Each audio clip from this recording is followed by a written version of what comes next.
Olá, estudantes do nono ano! Sejam bem-vindos a mais uma aula de arte. Eu sou o professor Roberval Carvalho e nesta aula nós iremos falar sobre arte conceitual, arte e tecnologia. Me acompanhe! Como objetivo, nós iremos compreender e analisar as relações entre arte contemporânea e tecnologia. Pensem comigo, você sabe o que é uma instalação artística? Você já foi a uma instalação artística? Você gosta de tecnologia e de arte? Você gosta de arte também, galera? Vamos tendo em vista que nós estamos numa aula de arte. Arte e tecnologia. A fusão entre a arte e tecnologia permite novos e interessantes formatos para a criação e divulgação artística. Podemos observar como os diferentes artistas utilizam para humanizar as relações entre as pessoas. Então, desde o final da Segunda Guerra Mundial, os artistas estão se apropriaram cada vez mais da tecnologia para produzir arte.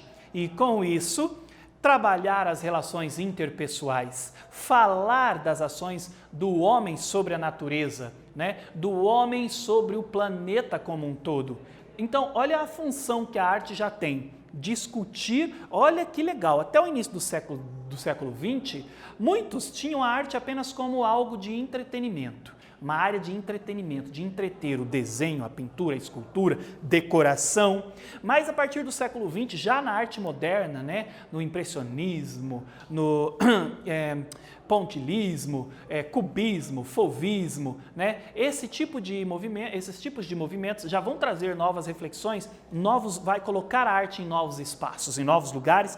Qual é a função da arte? E aí, na arte contemporânea, que é como a gente enxerga a arte a partir de 1945 até os dias atuais, nós vamos ter uma outra forma de pensar a arte, reforçando o que a arte moderna já vinha traduzindo em termos de relações humanas e agora se apropriando das linguagens tecnológicas.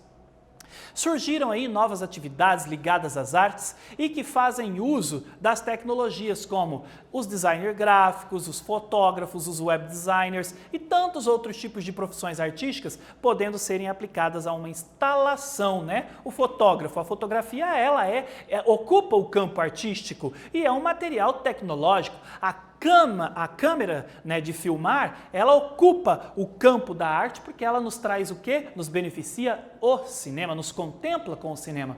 E os artistas vão usar a fotografia, a câmera, a fotografia, para casar com a música, para casar com o desenho. Os artistas vão usar o cinema para casar com o teatro, com a dança e vão surgir vários tipos de linguagens híbridas, que é essa mescla das linguagens artísticas. Instalação artística é uma linguagem contemporânea que utiliza diversos meios e suportes, por vezes tecnológicos, e que permanece disponível ao público durante certo espaço de tempo e depois é desmontada, dela restando o registro em fotografia, vídeo e catálogos. Olha a fotografia aí já exercendo também a sua função como registro, Aqui nós temos uma fotografia do Sica Magnum, é o nome da instalação, do Daniel Canogar. Aqui são vários DVDs, dispostos de maneira circular, e aqui você tem uma câmera, um projetor, projetando várias imagens que estão em movimentos. Cada DVD desse exibe uma imagem diferente, posta numa sala de luz apagada, e aí as imagens transmitidas, exibidas nesses DVDs, vai dar vai criar um ambiente, uma esfera que nos proporciona sensações, experiências, sentimentos que são diferentes do que a gente vive no dia a dia, nos fazendo pensar, lembrar de vivências do passado ou até mesmo viver sensações e sentimentos que a gente até então não tinha experienciado. Então, olha só, isso é uma instalação artística apropriando-se da tecnologia. Videoarte. O que é a videoarte, gente? A videoarte é uma linguagem artística que influenciou a criação de outras linguagens, como a videoinstalação, a videoescultura, a arte via satélite, a web art e a arte com princípios robóticos. Então, videoarte é uma linguagem artística, né, que se apropria da tecnologia, da câmera filmadora, para produzir, né, para colocar em evidência as suas ideias. E aí, quando eu falo de linguagem híbrida, olha, você tem a videoarte na instalação, como aquela que a gente acabou de ver, a videoescultura, uma escultura, todo mundo sabe o que é, agora pense o casamento das duas, né? Então, as linguagens, elas vão confluir, elas vão começar a conversar, elas vão mesclar, o campo não se separa mais, não é mais teatro é teatro, dança é dança. Video performance, olha aí, video performance é a performance que mistura a linguagem do vídeo com a corporal. São maneiras de explorar as tecnologias que estão à disposição para uma obra de arte multissensorial. Então, olha só, imagine a performance, que eu tenho certeza que vocês já estudaram isso no 9º ano. E aí agora você imagina essa performance sendo filmada, né? E aí de que maneira ela será filmada? Qual o intuito? Apenas assistir? Vai nos oferecer uma experiência diferente? Aqui nós temos uma instalação chamada Torre de Babel. O Cildo Meirelles, né, um artista brasileiro, ele criou uma Torre de Babel eletrônica. Embaixo ele coloca aparelhos televisores e rádios antigos e a maneira que a torre vai aumentando, vai subindo, até chegar ao topo, vai acompanhando a evolução desses aparelhos eletrônicos. Tem todo um sentido para quem conhece o contexto da história da Torre de Babel, que é uma história bíblica que fala de como os homens, os seres humanos começaram a falar várias línguas e se espalharam ao redor do mundo, né? Então aqui ele traz essa proposta usando a tecnologia, recriando a Torre de Babel, só que com aparelhos tecnológicos. Agora que nós falamos um pouco sobre a apropriação da arte com a tecnologia, a apropriação da tecnologia na arte, vamos à nossa primeira atividade.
E aí, galera, o que é uma instalação artística? Você conseguiu responder aí no seu caderno?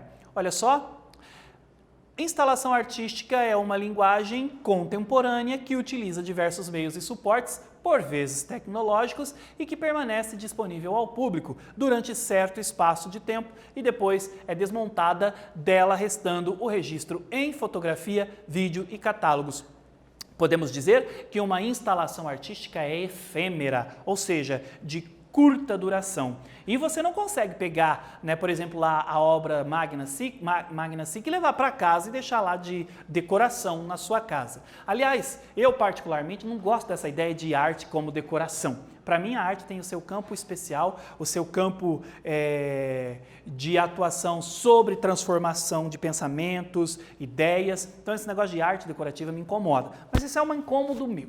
É como quando eu vou dar aula de arte, igual agora eu estou falando com vocês, para mim tem que fazer sentido para as pessoas, o porquê que se estuda arte, qual é a função da arte sobre as nossas atitudes do nosso dia a dia. Porque a arte, ela muda o seu pensamento, ela faz você se colocar num novo lugar. E isso ela faz constantemente quando você ouve uma música, quando você assiste televisão, né, um filme, uma série, na comédia, né, a comédia. Veja bem, um comediante que vai falar de temas super em voga nos dias de hoje. Veja bem, esses temas, você vai ficar trabalhando ele ali na relação entre as pessoas e aí você vai tirar suas conclusões. Então a arte ela tem a sua função específica e ela é extremamente importante para nós seres humanos. Arte conceitual, o que vem a ser a arte conceitual? Nada muito diferente, né, dessa apropriação da arte com os novos mecanismos, a partir de 1945. Então, para a arte conceitual, uma vanguarda surgida na Europa e nos Estados Unidos no fim da década de 60 e meados da década de 70, o conceito ou a atitude mental tem prioridade em relação à aparência da obra. O termo arte conceitual é usado pela primeira vez num texto de Henry Flint, em 1961, entre as atividades do grupo Fluxus. Olha que legal, peguem isso aqui, a atitude mental tem prioridade em relação à aparência da obra. Se eu disser para vocês que esse mictório aqui é uma obra de arte, o que você vai me dizer? Então tem um artista chamado Marcel Duchamp, um francês, que expôs esse mictório numa exposição. E as pessoas, uau, arte, né? Chocou as pessoas, porque o mictório é arte? Então assim, a arte o mictório em si não é arte, mas a arte é a ideia por detrás do mictório. Ou seja, ela é uma arte conceitual. Olha aqui, a atitude mental tem prioridade em relação à aparência da obra. É a ideia por detrás da obra que vale nesse sentido. O que te faz pensar quando você olha para esse mictório? Com o que você pode relacionar ao seu cotidiano? Gente, deixa o banheiro de lado e pensa nas coisas do dia a dia, nos assuntos que estão em questão por aí, na mídia, né, no contexto social em que você vive, e aí a que nós podemos relacionar? Arte conceitual. Olha que legal. Desse modo, esse aqui é um dizer do Marcel Duchamp. Desse modo, a arte conceitual pode ser também compreendida como a arte da mente, das ideias, sem a obrigatoriedade de ter apenas uma interpretação, pois são muitas as maneiras de pensar e criar. Então, para você, o mictório pode dizer uma coisa, para mim, outra. Né? Para o nosso colega intérprete aqui, outra. Certo? Então, isso é arte contemporânea. Isso é arte contemporânea. Né? A arte contemporânea ela te faz se comunicar, se relacionar com as coisas à sua volta de maneira diferente. E é isso que propicia o quê, gente? O debate. Imagina se todo mundo tivesse uma ideia só, se todo mundo pensasse igual a mesma coisa. E a arte ela vai propiciar isso, ela vai abrir para um debate, um diálogo. Né? E a arte conceitual ela trabalha muito bem essas ideias. Marcel Duchamp, gente, esse cara aqui, foi um renomado pintor e escultor francês, bem como um ícone das vanguardas artísticas europeias do início do século XX. Ele estava à frente do seu tempo. O mictório, né, em que ele intitulou A Fonte, foi exposto no começo do século XX, tá? Mas a ideia de arte conceitual vai ganhar força na segunda metade do século XX. Olha que legal, né? Um homem já à frente do seu tempo. E os ready-mades, né? O que é arte? O que define um artista? Esse mictório, numa exposição, levou os artistas a pensarem nisso. Os artistas e os apreciadores. O que é arte, afinal, né? O que define um artista? E as respostas para essas perguntas foram abaladas em 1917, olha lá, começo do século XX, quando o francês Marcel Duchamp trouxe o mictório, o urinol, assinado como R. Mutt. Ele não se colocou lá como o autor do mictório.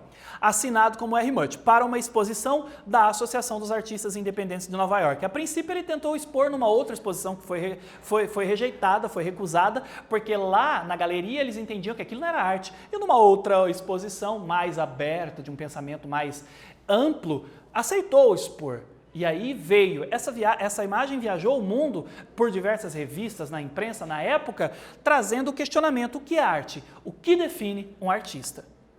Duchamp simplesmente assinou o objeto com o pseudônimo R. Mutt e depois o inscreveu numa exposição. O item exemplifica a noção de tirar um objeto comum de seu cenário habitual, qual é o cenário habitual do mictório, para colocá-lo num contexto novo e incomum, gerando reflexões, né? Então, o produto aqui não é a obra de arte, mas a ideia em volta dela. Voltando aqui, ready-mades é como é conhecido esse tipo de arte, ou seja, já está pronto. A tradução literal é essa, já está pronto. Ou seja, eu me aproprio de algo que já existe e trago uma nova conceituação.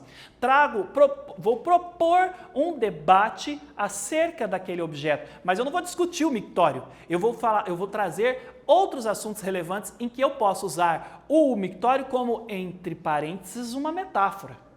Tá?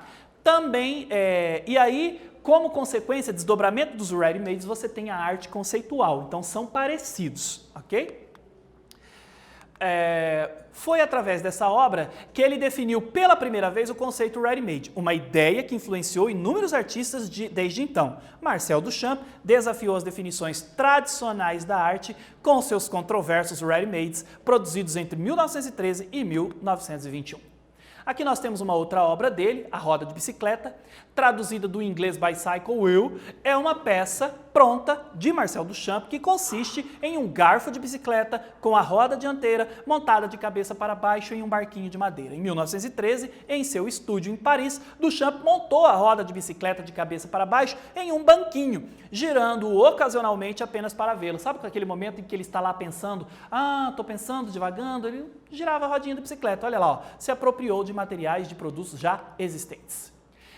Pessoal, vamos agora a uma atividade. Agora que você compreendeu o que é arte conceitual e de que maneira você pode utilizá-la, que tal correr até o web para procurar por artistas que o mundo ainda possam utilizar este tipo de arte ou já utilizaram no Brasil? Procure artistas brasileiros que se apropriam da arte conceitual como seu trabalho. Eu já volto.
E aí, galera, pesquisar os artistas brasileiros que se apropriam da arte conceitual como produto, como forma de expor as suas ideias artísticas?